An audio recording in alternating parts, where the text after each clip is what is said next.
నమస్తే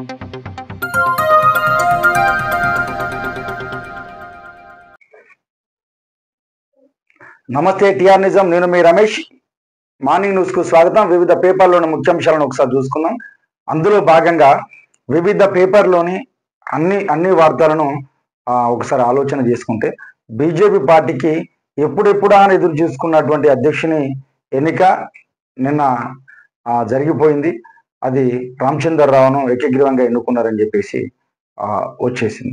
ఎందుకంటే ఈరోజు ఎవరు ఈటల రాజేందర్ వస్తాడా, బండి సంజయ్ గారు వస్తారా, రఘునందన్ రావు గారు వస్తారా, ధర్మపుర అరవింద్ వస్తారా అని చెప్పేసి ఉండే.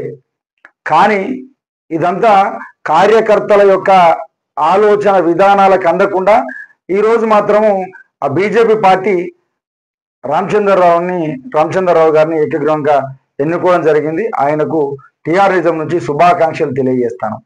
ఎందుకంటే ఈరోజు ఆ రోజు బీజేపీ పార్టీ ఊళ్ళల్లో క్షేత్రస్థాయిలో లేకపోయింది. కానీ బండి సంజయ్ వచ్చిన తర్వాత పార్టీని గ్రామ స్థాయికి కూడా తీసుకొని వెళ్ళగలిగిండు. ఈరోజు ప్రతి ఊళ్ళో కమలం అనే వ్యవస్థను క్రియేటివిటీ జరిగిందంటే బండి సంజయ్ పాత్ర అమోఘం అని చెప్పాలి. అందులో భాగంగా మన నరేంద్ర మోడీ గారి యొక్క కరిష్మా కూడా పనిచేసిందని చెప్పాలి. కానీ కార్యకర్తల ఆలోచనకు అందకుండా ఈరోజు రామచంద్రరావు గారిని నియమించిండ్రు. ఆయన కార్యకర్తలకు ఎక్కువ మొత్తంలో పరిచయం లేక, సామాన్య కార్యకర్తలకు ఎక్కువ మొత్తంలో పరిచయం లేనప్పటికీ పార్టీలో అతి చిన్న వయసు నుండి పార్టీకి అంకిత భావంతో పనిచేసిన ఆయనకు బీజేపీ పార్టీ పట్టం కట్టింది. అంటే ఇక మనకు ఆలోచించేది ఏంటంటే, బీజేపీ పార్టీ తలుసుకుంటే అందరం ఎక్కేయగలుగుతుంది, ఒకవేళ వద్దనుకుంటే కింది పాతాళానికి కూడా తొక్కగలుగుతుంది అనేది చెప్పకనే చెప్పారు అనేది అర్థమవుతా ఉన్నది. ఎందుకంటే ఎవరు ఊహించలే. ఎవరు చూసినా కూడా అరవింద్ గారు వస్తారా, ఈటల రాజేందర్ గారు వస్తారా. ఈటల రాజేందర్ ఆల్రెడీ అయిపోయింది, కన్ఫర్మ్ అయిపోయింది. ఇక పేరు ఒకటే లాంఛనం అనుకున్నారు. కానీ అన్యూన్యంగా రామచంద్రరావు గారి పేరు వచ్చింది. ఆయనకు టీఆర్ నిజం శుభాకాంక్షలు తెలియజేస్తాను. ఇంకోటి ఏంటంటే, ఆయన పార్టీ బలోపేతం కోసం పనిచేస్తారని చెప్పేసి అంటా ఉన్నారు. ఏదేమైనప్పటికీ ఆయన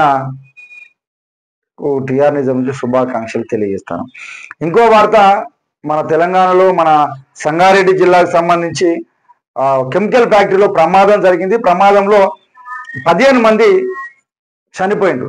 పాపం వాళ్ళు పొద్దుగాల 9 గంటలకు నిన్న మార్నింగ్ 9 గంటలకు వాళ్ళ పనిలో స్టార్ట్ అయింది. అట్లా రియాక్టర్ పేలి అలా మంటలు వేగినాయి. ఆ మంటల్లో 15 మంది అసలు బాసిండ్రు. వాళ్ళ యొక్క కుటుంబాలకు టీఆర్ నిజం నుంచి ప్రగాఢ సానుభూతిని తెలియజేస్తాను.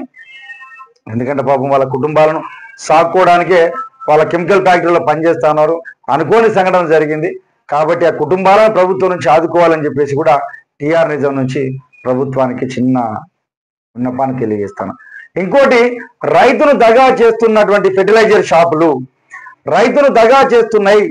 రైతును దగా ఎక్కడి పోయినా దగా. ఈ దగా ఎంతవరకు చేస్తారో చూడాల్సిన అవసరం ఉన్నది. ఒకసారి ఆ వార్త చూద్దాం. ఎందుకంటే ఫెర్టిలైజర్ షాపులలో ఇప్పుడు వాళ్ళు ఆ విత్తనాలు కాడిపోతే దగ జరుగుతుంది, మార్కెట్కి పోతే దగ్గే జరుగుతుంది, ఎక్కడ పోయినా దగ్గే జరుగుతుంది. ఒక నర్సంపేట నియోజకవర్గంలోనే మారుమూల ప్రాంతాలలోనే 15 లక్షల నకిలీ మందులను పట్టుకున్నారంటే అది ఏ స్థాయికి వెళ్ళిందో చూడాలని చెప్పేసి టీఆర్ నిజం నుంచి ఆ ప్రభుత్వానికి తెలియజేస్తాను. ఆలోచన చేయాలి. ఇది ఈరోజు వార్తలు.